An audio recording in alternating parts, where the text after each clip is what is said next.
안녕하세요. 안녕하세요. 반갑습니다. 반갑습니다. 사랑합니다. 사랑합니다. 8월도 막바지를 향해 가고 있습니다. 오늘 저녁에는 글쎄요, 낮에 좀 비가 왔다 그런지 조금 저희가 약간 꺾였나 이런 느낌과 함께 해가 좀 짧아졌다라는 느낌이 좀 들었습니다. 보통 나오는 시간에 항상 이렇게 밝거든요. 근데 좀 어두운 느낌이 약간 들더라고요. 가만히 두어도 시간은 갑니다. 아무것도 안 해도 시간은 가게 되어 있습니다. 근데 세월을 아끼라 하신 말씀을 더 마음에 새겨야 될 때가 아닌가 생각이 되어지고요. 오늘 시간에는 신약 인물 공부하는 시간인데 모친 마리아에 대해서 한번 살펴보면서 공부하기를 원합니다. 마리아라는 이름이 신약 성경에 대단히 많이 나옵니다. 또 예수님과 거의 이 주변에 같이 있었던 여인들의 이름에 다 마리아가 들어갔습니다. 다 작사는 안 해봤지만 제가 노사함부에 보면 7명의 마리아가 나옵니다. 그 중에 정말로 독특한 신앙과 좋은 모습들을 보인 마리아 3명도 찾아볼 수 있고, 또 나머지 마리아들도 정말 천국에 그 이름이 기록되어 있는, 생명책에 이름이 기록될 만한 그런 아름다운 모습들을 보여주고 있습니다. 그래서 성경에 있는 이름 가운데 가장 복받은 이름 중에 하나가 마리아인데, 이 모친 마리아는 그 복을 받은, 정말 최고의 복을 받은 여인인데 정말 이상한 사람들이 이상하게 만들어가지고 정말 지금은 복받은 여인인지 아니면 정말로 잘못된 그런 이름인지 헷갈리게 만들어놨어요. 그래서 천주교에서 마리아 숭배하는 그런 모습까지도 한번 살펴보면서 교훈을 얻기를 원합니다. 먼저 누가복음 1장 같이 보겠습니다. 누가복음 1장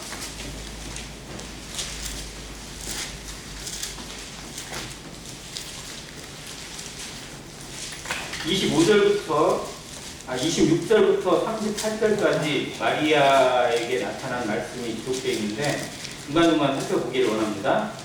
26절입니다.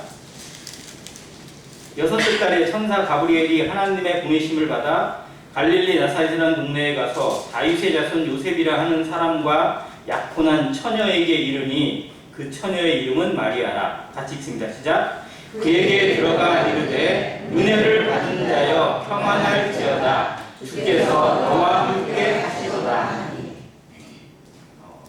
천사 가브리엘이 마리아에게 찾아가서 처음으로 한 말입니다. 은혜를 받은 자여 평안할지어다. 주께서 너와 함께 하시도다. 어떻게 보면 그냥 일상적인 인사 같고 축복의 말 같아요. 그런데 마리아는 이 말이 정말 남다르다는 걸 깨달았어요. 그래서 이런 인사가 어찌함인가 생각할 때 30절에 천사가 이르되 마리아여 무서워하지 말라. 내가 하나님께 은혜를 입었느니라. 31절 같이 읽습니다. 시작. 보라 내가 잉태하여 아들을 낳으리니 그 이름을 예수라. 더 있습니다. 그가 큰 자가 되고 지극히 높으신 이의 아들이라 일컬어질 것이요 주 하나님께서 그 조상 다윗의 왕위를 그에게 주시리니. 이 복을 받았다고 평안할지어다. 정말 주께서 너와 함께 하신다고 하는데 거기에 나타나는 새로운 메시지가 뭐였냐면 네가 하나님께 은혜를 입었다. 그런데 그 은혜가 뭐냐? 네가 잉태해서 아들을 낳을 것이다. 정혼하긴 했지만 부부관계를 하지도 않았고 성관계를 한 번도 한 적이 없는 처녀인데 말 그대로 정말 오리지널 처녀에게 나타나서 할 말일까? 이 말을 들은 마리아가 얼마나 당황했을까? 어떻게 받아들일까? 이 부분은 성경이 자세히 기록해주고 있습니다. 34절에 마리아가 천사에게 말하되 나는 남자를 알지 못하니 어찌 이 일이 있으리까? 천사가 대답하여 이르되 성령이 내게 임하시고 지극히 높으신 이의 능력이 너를 덮으시리니 이러므로 나실 바 거룩한 이는 하나님의 아들이라 일컬어지리라. 사람의 힘이나 사람의 어떤 능력으로 이루어지는 일이 아님을 분명히 말씀하시면서 성령이 내게 임하시고 라고 말씀합니다. 그래서 성령으로 잉태되었다라고 성경이 기록해주고 있는데 그 뒤에 표현하는 것이 좀 그렇습니다. 지극히 높으신 이의 능력이 너를 덮는다. 성령이 임하시는 것을 뭐라고 표현할 수 있냐면요, 지극히 높으신 하나님의 능력이 나를 덮는 거예요. 하나님의 능력으로 보호받고 하나님의 능력으로 함께 일하는 것을 성령이 임하셨다라고 봐도 무방합니다. 그러니까 구약 성경에 나타나는 수많은 인물들이나 어떤 대단한 일을 행했던 사람들이 대부분 성령의 충만함을 입어서, 즉 하나님의 영이 감동을 입고 그런 일을 했어요. 즉 그들의 능력도 나름대로 출중하고 준비가 되어 있던 사람들이긴 하지만 그 일을 행할 때만큼은 오직 하나님의 능력이 임하시고 하나님의 권능이 그들과 함께해서 그 일을 행하셨습니다. 그게 성경의 역사고 구약의 역사입니다. 그런데 지금 이 신약시대를 열어가는 이 마리아에게 성령으로 말미암아 내가 잉태하게 될 것이다. 네가 아들을 낳을 것이다. 그런데 그것에 대한 또 다른 표현이 뭐냐면 지극히 높으신 하나님의 능력이 너를 덮을 것이다. 너를 보호하고 너와 함께하고 너를 이끄실 것이다 라고 기록해두고 있습니다. 우리가 성령에 대해서 얼마나 소중하게 생각하고 얼마나 간절하게 생각하고 얼마나 대단하게 생각하는지를 한번 느껴보실 필요가 있어요. 우리는 구원받을 때 성령이 임하셨다, 성령이 함께 하신다, 즉 그 성령에 대해서 그냥 너무 쉽게 이론적으로 받아들여 버렸어요. 성령의 역사와 성령의 출중함, 성령의 충만함을 삶에서 경험하는 것들을 제외하고 그냥 이론으로 구원받았으니까 성령이 함께 하시는 것으로 배워버렸습니다. 어쩌면 이게 어떻게 보면 불행이에요. 성령이 함께하는 사람의 모습이 어떠한지를 정말 구약의 인물들을 더 자세히 보면 볼수록 이게 얼마나 대단한 건지, 얼마나 뜨거운 것인지, 얼마나 아름다운 것인지를 정말 더 배울 수 있는데 그건 배우지 않고 그냥 구원받을 때 성령이 함께 오신 거예요. 그냥. 그래서 성령의 뜨거움이 나에게 얼마나 놀라웠고 대단한 것인지를 제대로 살면서 체험하지 못한 때가 너무 많아요. 이게 하나님의 입장에서 보면 정말 손해보는 겁니다.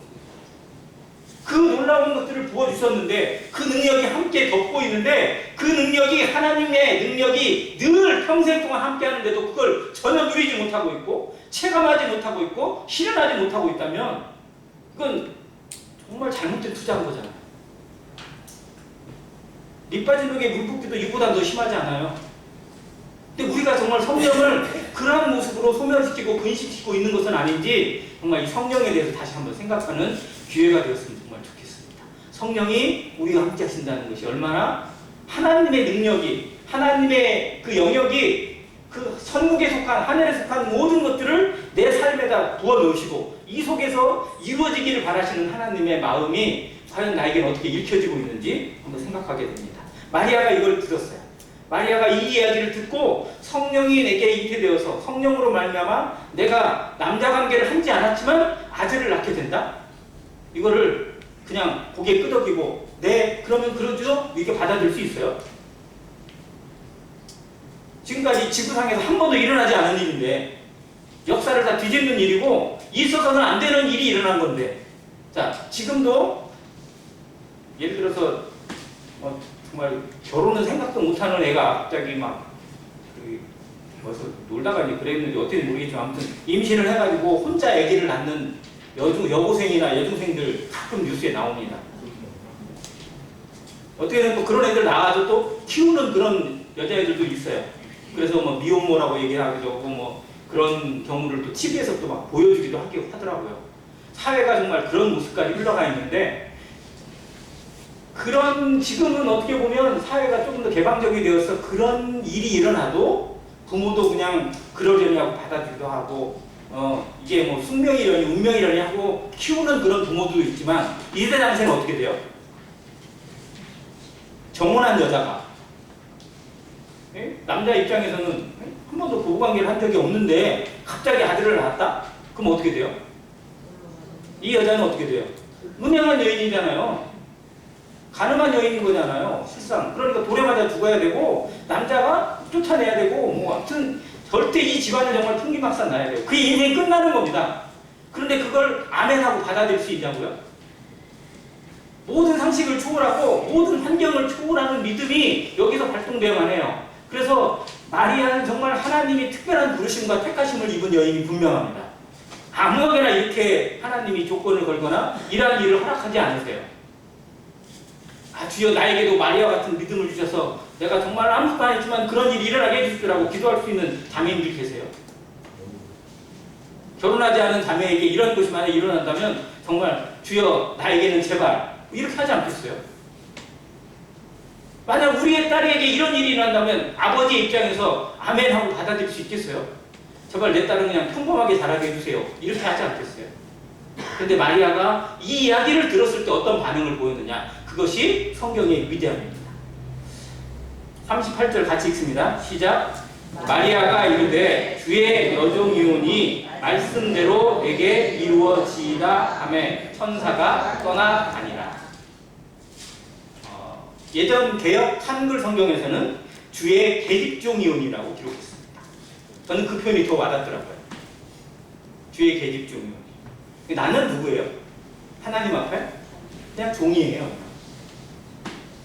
그냥 주인이 그냥 언제나 불러서도 그냥 가야 되고 주인이 시키는 대로 해야 되는 종이라고 고백을 하는 겁니다. 하나님 앞에 인생이 이걸 깨달았을 때 내가 누구인지 하나님 앞에 어떠한 존재인지를 깨닫는 것이 신앙이고 그것이 하나님을 진짜 하나님답게 하나님으로 모시는 비결입니다. 그게 원칙이에요. 우리가 구원받고 하나님을 아버지로 주로 나의 인생의 왕으로 모시는 그 모든 것들이 결국 무슨 자세냐? 종을 배우는 겁니다. 내가 하나님 앞에 누구인지. 왜? 세상은 계속 아무것도 없는데도 난 주인인 척하고 주인 행세를 하고 자기 인생 내 것인 것처럼 내가 마음대로 해도 아무 상관없는 것처럼 착각하고 살아가는데 성도는 결국 그럴 수 없다는 걸 성경이 보여주고 있고 믿음의 선진들이 보여줍니다. 마리아가 이걸 가장 잘 보여줘요. 주의 계집종이오니 말씀대로 내게 이루어질 것이다 라고 그래요. 이 말 한마디예요.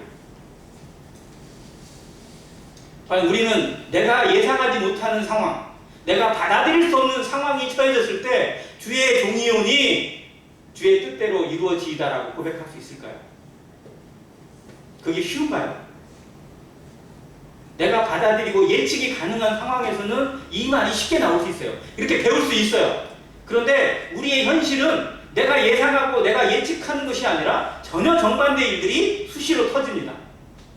그런데 그 예상치 못한 상황 가운데서도 이렇게 고백할 수 있을까? 그 상황에 주의 종이오니 나는 주님의 것이오니 주의 뜻 가운데서 가장 좋은 길로 이루어질 것입니다. 나는 그렇게 받아들이고 나는 그렇게 순종하겠습니다 라고 말할 수 있을지. 이게 저는 믿음이라고 봅니다. 믿음이 잘하는 또 성숙한 믿음의 사람은 결국 예측 불가능한 현실 속에서 늘 주의 뜻이 살고 주의 말씀이 살고 주님의 역사가 살아 움직이는 삶으로 주님을 위해 가라갑니다.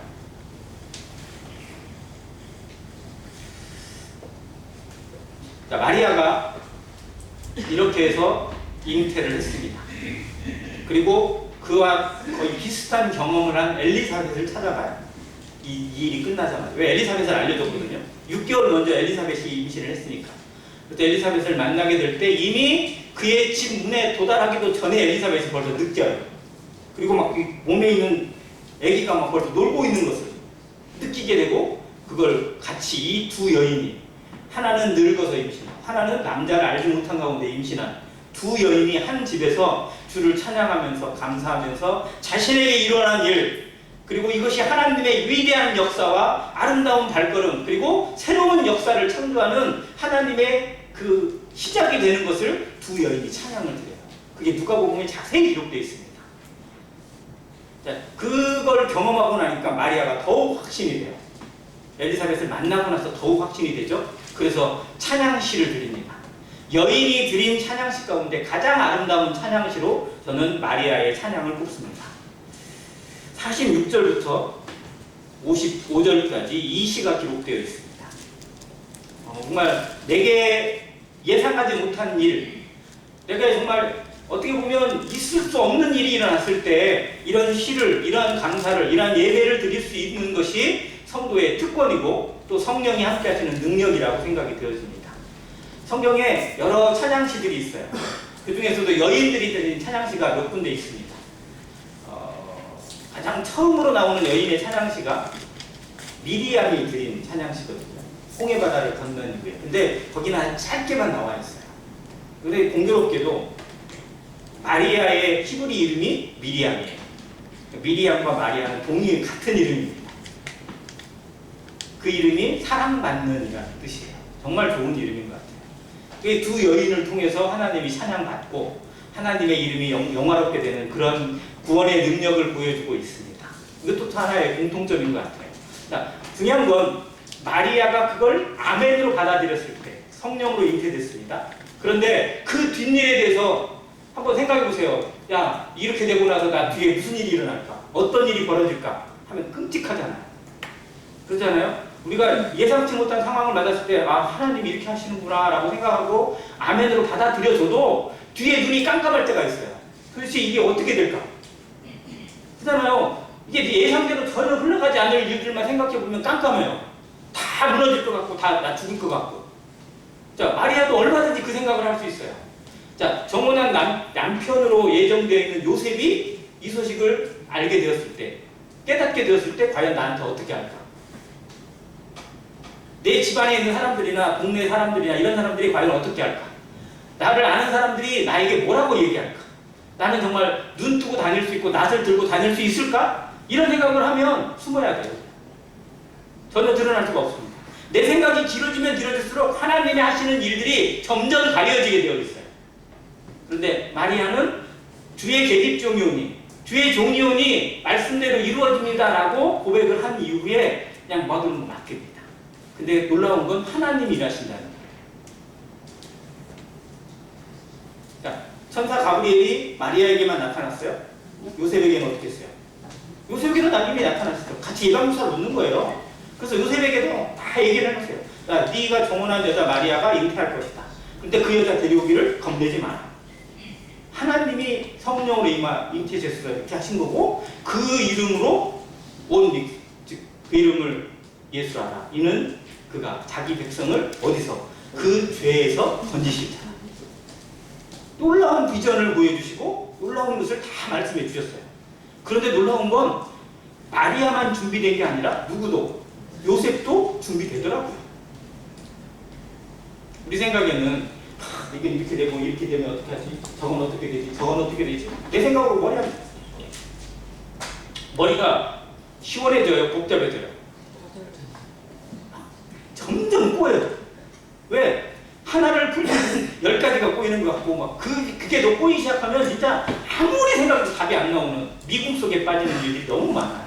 우리의 일들이 그냥 사람의 관계나 내 속에서 풀어나는 일들은요 우리의 머리를 아무리 풀고 싶어도 안 풀릴 때가 너무 많아요. 그런데 하나님 앞에 맡겼을 때 하나님이 하시는 것을 내가 경험해야 돼요. 왜? 하나님은 나와 함께 하시는 분이니까.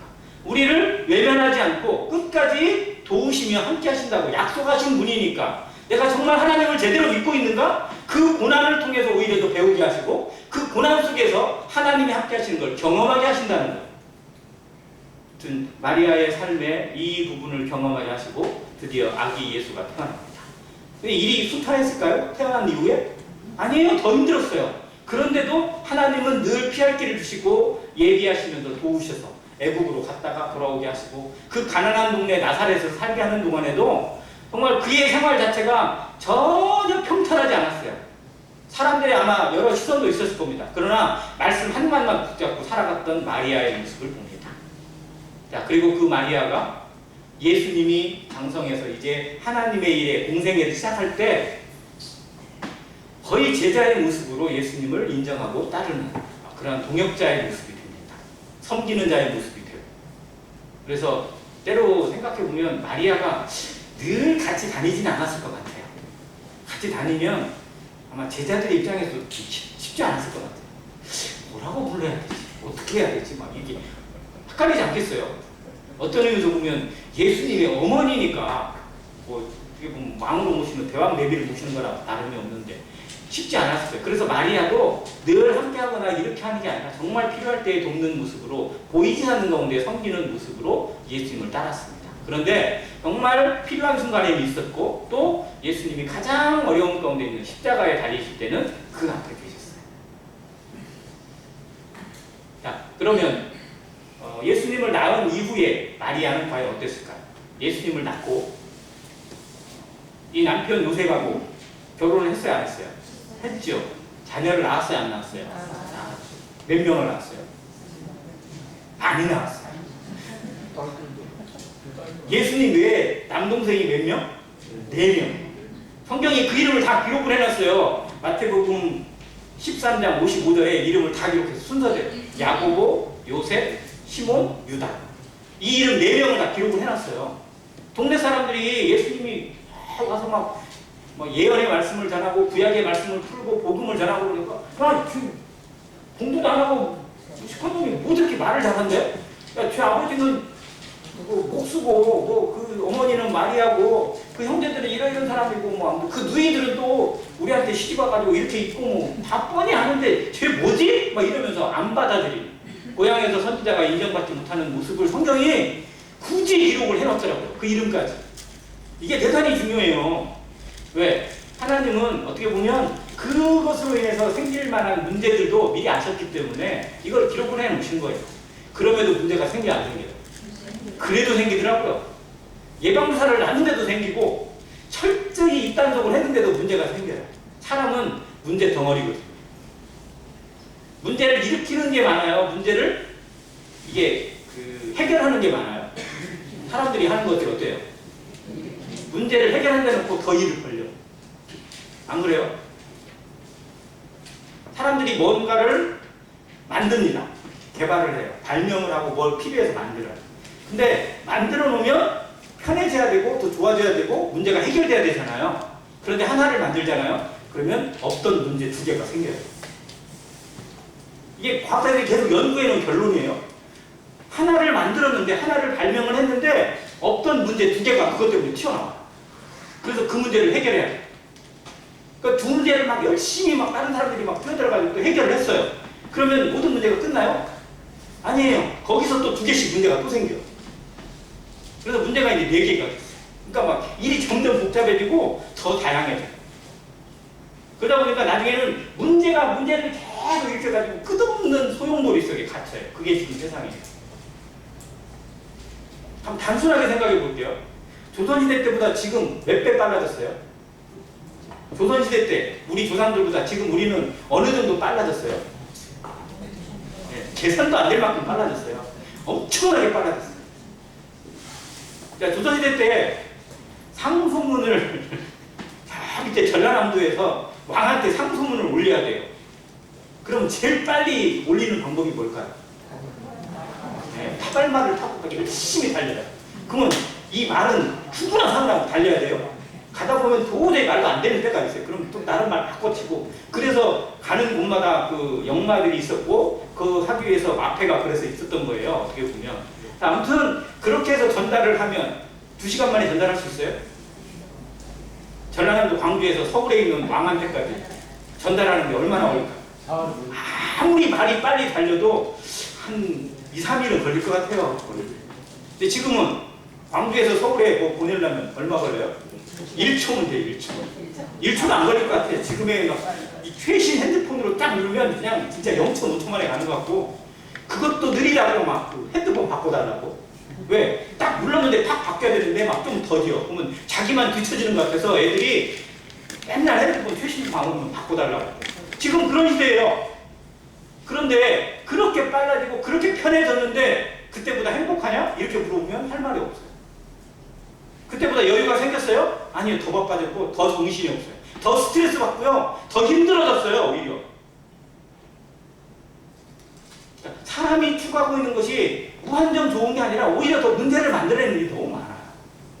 아무튼 그러한 모습을 성경이 보여주고 있고 마리아는 특별한 여인처럼 사랑하고 같이만 식사하는 평범한 여인이었어요.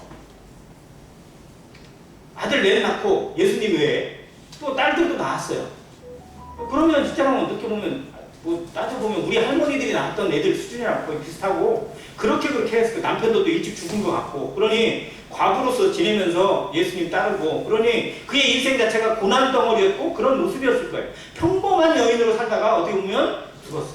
그렇게 죽었어요. 그런데 그의 사후에 아주 예상하지 못한 일들이 점점 벌어지게 됩니다. 갑자기 막 마리아가 둔갑을 해요. 어떻게 했다? 마리아는 이런 사람이었다. 마리아는 이렇게 되었다. 마리아는 이렇게 됐다. 이게 왜 이렇게 나타났을까? 왜 과연 천주교에서는 무엇 때문에 마리아를 그렇게 높여야만 했을까? 한번 고민 안 해보셨어요? 마리아를 왜 이렇게 높여야만 했을까? 이유가 뭘까? 물론 마귀가 그 모든 것을 획책하고 계획했던 모습이라고 생각이 되지만 천주교에 그래도 딴에는 믿는다고 하는 사람들이 왜 거기에다 이렇게 목숨 걸고 이상한 짓거리를 했을까? 그걸 한번 좀 생각해 봐야 되잖아요. 무슨 배경이 있을까? 근데 여기에 두 가지 배경이 있다고 합니다. 첫 번째는 자, 교황의 권위가 커지고 엄청난 위력을 발휘해요. 그리고 교황의 세력 말 한마디에 모든 세계가 움직였어요. 심지어 왕도 말 한마디면 교황 말 한마디면 꼼짝을 못할 그런 세상이 왔어요. 그런데 그 교황의 세력이 커지면 커질수록 또 한 가지 뭐가 커졌냐면요. 그 수양하고 그 정신 세계를 추구하고 뭐 이러는 사람들의 세력이 커졌어요. 이게 뭐냐면 수도원이에요.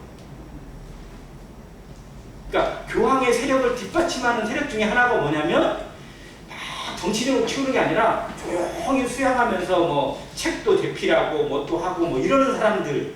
이게 수도사들이 주로 성경을 기록하거나 하는 서기관들의 역할이나 이런 것들을 수도사들이 많이 했고 교황이 남긴 기록을 정리해가지고 뭐 책을 내거나 하는 사람들 이런 사람들이 많이 했었어요. 그래서 그때 당시 중세 시대에 수도원들이 엄청나게 많았습니다. 자, 그 수도원의 배경이 뭐냐면 금욕주의예요.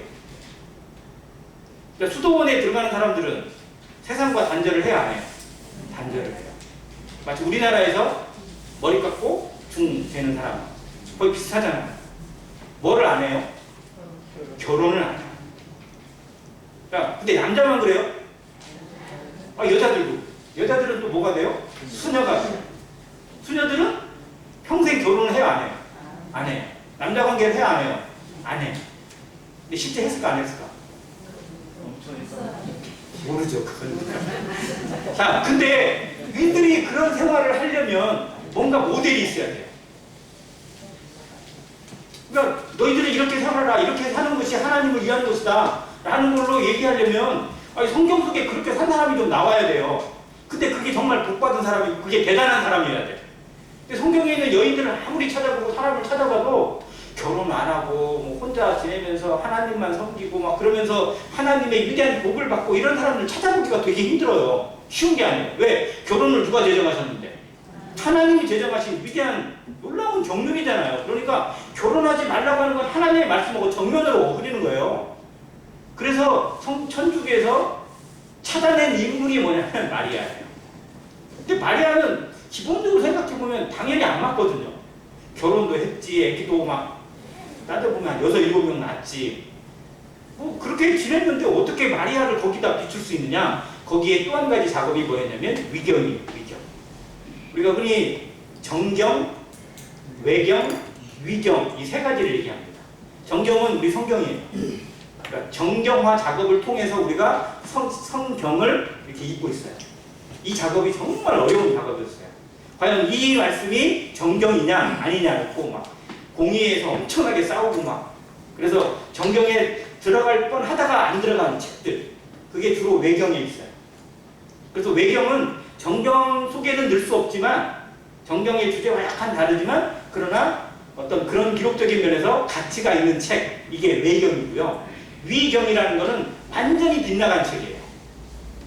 자기 딴에는 하나님의 기록이라고 썼지만 진짜 가짜 완전 가짜들 이게 위경입니다. 근데 그 중세시대 그때의 위경들이 엄청나게 쏟아져 나왔어요. 근데 그 위경들이 어떻게 보면 교황청에서 작업한 것 같아요. 저는 느낌이 자기들의 잘못된 이론을 정당화시키기 위해서 그 위경 속에서 자료를 찾아와요. 그 위경 중에 내용 중에 마리아에 대한 전설 같은 이야기들이 많이 나와요. 자, 첫 번째가 뭐냐?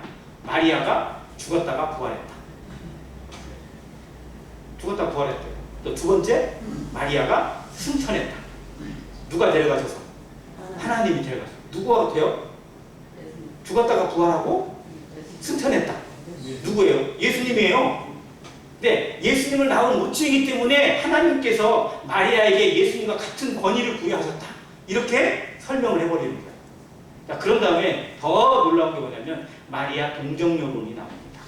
이것도 위경을 통해서 나왔어요. 동정녀가 뭐예요? 남자 관계를 한 번도 하지 않은 여인. 자, 사도신경 다 외우세요 혹시? 네. 저도 외우다가 뭐 귀찮아서 안 외우고 모르는데 전능하다 천지를 만든 하나님 얼굴에 막기사하고 뭐 이렇게 해요. 거기에 마리아에 대해서 뭐라고 되어 있어요? 동정녀 마리아에게 나시고라고 되어 있어요. 자, 그러면 처음에 이 사도신경은 뭐라고 기록됐을까요? 처음에 기록을 찾아냈대요. 거기에는 처녀 마리아에게 나시고라고 써 있어요. 동정녀라고 안 써 있습니다. 천주교가 동정녀라고 바뀌었어요. 자, 예수님을 잉태할 당시에 마리아는 분명 처녀가 맞습니다. 그런데 그 이후에는 처녀예 아니에요? 아니잖아요. 그냥 유부녀예요, 그냥. 그런데 이런 사람이 우리의 본이 되고 우리의 세력을 계속 이끌어가고 사람들을 그토록 이끌어가는 사람이 되어야 되면서는 결코 유부녀가 돼서는 안 된다. 동정녀야 된다. 그래서 예수님의 동생들은 뭐냐 하고 했더니 거기는 사촌들이다. 그렇게 주장해요. 진짜 천주교에 물어보세요. 예수님의 동생 성경에 기록된 사람들은 누구냐? 그러면 사촌들이야, 친척이야 이렇게 얘기해요. 아니, 성경을 지 맘대로 바꿔놔요. 그러니까 그렇기 때문에 성경에서 동생들이라고 이름을 기록해놨는데도 불구하고 그렇게 멋대로 바꾸고 있는 것이 얼마나 무서운 것인지 알아요. 마리아의 동정론을 통해서 자기들의 주장을 합리화시키기 위해서 성경도 마음대로 뒤집어놓고 왜곡시켜놓고 바꿔놨습니다. 자, 그리고 요셉하고 정혼은 했지만 평생 남녀 관계를 한 적이 없대요. 이게 동정론이에요. 그러니까 평생을 자기의 정결을 지키면서 예수님을 떠받들고 예수님을 이끌고 이렇게 살았던 여인이 마리아다라고 하는 게 마리아 동정론입니다. 자, 그렇게 해서 이 마리아에게 하는 기도 무슨 뭐라고 하는지 아세요? 마리아 구지라고 하는데요. 노래로 많이 나오죠. 아베 마리아 들어보셨어요? 아베 마리아 들으면 막 어때요? 되게 멋있잖아요. 근데 이 아베 마리아가 뭐예요? 마리아에게 드리는 기도예요. 기독교인들은 이 아베 마리아 찾으면 안 돼요. 들을 때마다 우리는 좀 경각심을 가져야 돼요. 이게 정말 이단에서 그대로 나와요. 그러니까 그걸 합리화시키기 위해서 얼마나 많은 것들을 뿜어냈는지 알아야 돼요. 마리아에게 드리는 기도, 마리아에게 드리는 감사 예배 막 이런 것들이 쏟아져 나왔어요. 묵주를 돌리면서 하는 것들이 다 그거예요. 그때마다 나온 게 로사리오라고 합니다. 천주교 용어예요. 근데 이게 다 마리아와 연결되어 있어요. 아무튼 이런 일들을 하면서 하나씩 작업을 해나가요. 자, 동정론이 퍼졌어요. 교황이 이거를 승인해버렸어요. 땅땅땅 때렸어요. 마리아는 평생 동정으로 살았다. 여기에 대해서 이의를 제기하면 이단이다. 그러니 거기에 정말 믿는 성도들이 거기에 같이 있을 수 없어요. 말도 안 된다. 이게 무슨 성경이냐. 이건 잘못됐다라고 얘기하면 이단이에요. 그래서 어디로 가요? 산속으로 들어가고 계곡으로 들어가요. 그게 왈도파고 그게 뭐 보고밀파 이런 사람들이에요. 말도 안 되는 이론을 갖다 집어넣어서 이 자기들의 이걸 해나갔어요. 자, 두 번째는 마리아가 이제 그 무염시태설이라고 하는데 말이 좀 어렵죠. 뭐냐면 평생 죄를 지은 적이 없다. 자, 죄가 전혀 없으신 분은 누구예요? 예수님. 그러니까 마리아는 예수님과 동급이어야 되니까 마리아도 평생 죄를 지은 일이 없다 라고 선언을 해버렸어요. 이게 교황 피우스 12세가 땅땅땅 도장을 찍었거든요. 근데 그 도장 찍을 때 쓴 관, 교황 관 쓰잖아요. 이 마리아 무염시태를 위해서 특별히 만든 관이 요한계시록에 연결되어 있는 그 관하고 연결되어 있다고 합니다. 정말 이 교황의 역사를 살펴보면 진짜 사단 마귀의 역사가 그대로 드러나요. 이상한 짓거리 할 때마다 꼭 특별한 일들을 만들어가지고 그렇게 해요. 아무튼 무염시태가 나왔어요. 마리아는 죄가 없다. 이러다 보니까 이제 마리아가 죄도 없죠. 평생 동정녀로 살았죠. 그러니 승천하는 건 너무 당연해 보여요. 그 성모 승천설이 나왔어요. 승천설이 했어요. 승천했으면 그럼 어디 있어요? 승천해가지고 하나님 보좌 좌편에 앉아있어요. 자, 보좌 우편에 누가 계시는데? 예수님이 계시잖아요. 그럼 보좌 좌편도 있다 이거예요. 자, 우리나라의 삼정승 아시죠? 자, 영의정, 그 다음에 뭐예요? 무의정이 높아요? 좌의정이 높아요? 좌의정이. 이상해요. 왼쪽이 더 높은 거로 쳐. 좌의정이 더 높아요. 그러니까 다 왼쪽에 있는 마리아가 예수님보다 더 조금 높은 거예요. 아니, 잘도 갖다 만들어요. 아무튼. 그래서 승천해가지고 지금은 천상모후론이라고 해가지고 하늘의 황후가 됐다. 하늘 황후가 됐어요. 왜? 예수님을 안고 있으니까. 예수님을 모시고 있고 예수님을 하고 있으니까. 그래서 천주교에 딱 들어가는 입구에 있는 예수님은 십자가에 달린 예수님도 있지만 주로 어떤 예수님? 마리아가 안고 있는 아기 예수. 이게 마리아를 높이기 위한 수단이에요. 아니 무슨 애기를 안고 있어. 그러다 보니까 그 아기 예수를 보고 마리아를 보면 누구한테 기도하는 거예요? 예수님에게 기도해요? 마리아에게 기도해요? 마리아가 기도해요. 왜? 거기로 인도해주는 분이 마리아. 그래서 마리아를 공동 중보자라고 합니다. 누구와 같이? 예수님과 같이 중보자가 되셨다는 거예요. 이 성경의 모든 진리의 말씀을 다 왜곡시켰어요. 마리아 하나를 높이기 위해서. 근데 마리아를 높이는 것이 그렇게 중요했을까? 근데 마리아를 높인 것이 천주교 입장에서 성공을 했어요.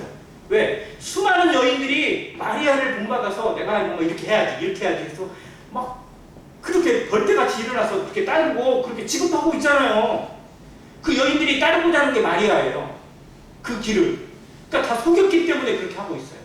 마리아는 유부녀였고 애기도 7명 낳고 이렇게 했다고 수녀가 있어요? 없어요? 없죠. 이게 얼마나 무서운 건지 보게 됩니다. 자, 그런 이 모든 것들을 다 모아서 뭐라고 하냐면 테오도코스라고 합니다. 테오도코스. 이게 뭐냐면 하나님 어머니라는 뜻이에요. 자, 하나님 우리 뭐예요? 하나님 아버지죠. 하나님 아버지죠. 있잖아요. 하나님 아버지 너무 익숙하잖아요. 그러니까 하나님 아버지만 있으면 돼, 안 돼? 하나님 어머니도 있어야 돼. 그래야 균형이 맞아. 어디서 주장하는 거하고 똑같죠? 걔들도 여기서 가지고 왔어요. 실상 거의 맥이 같아요. 이게 안식교에서 가져간 교리이긴 한데 이게 시작이 뭐냐? 마리아에서 시작했어요. 하나님 어머니. 이게 테오도코스 사상이라고 합니다. 하나님 어머니. 근데 이게 실제로 페미니즘이나 여권 신장 운동에서 그대로 이용되어지고요. 우리가 가장 천주교에 있는 수녀들 가운데 최고의 수녀라고 하는 사람이 누구예요? 테레사 수녀. 혹시 테레사 수녀가 어디 출신인지 아세요? 예? 한번 찾아보세요. 전혀 안. 한국 출신은 더더욱 아니고. 근데 테레사 수녀가 여권 운동을 할 때 이 마리아 어머니론을 꺼집어냈어요. 테레사도. 왜? 그도 수녀니까 이것에 대해서 그냥 그대로 받아들였어요.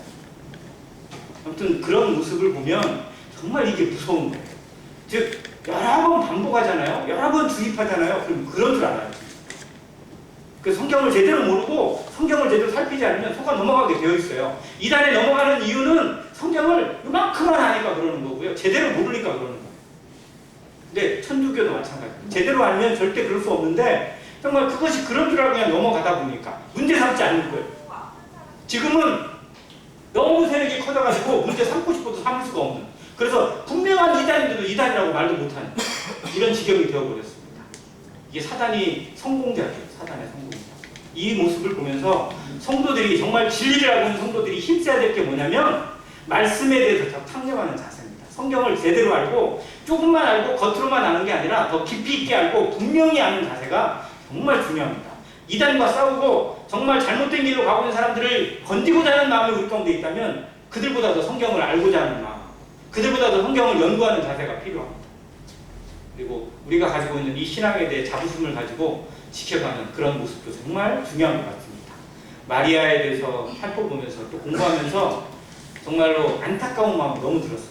정말 신앙으로 따졌을 때 그의 믿음이나 그의 태도를 봤을 때 너무 아름다운데 이 잘못된 세력에 의해서 완전히 그냥 금치를 해놔버려가지고 배려나고 있습니다.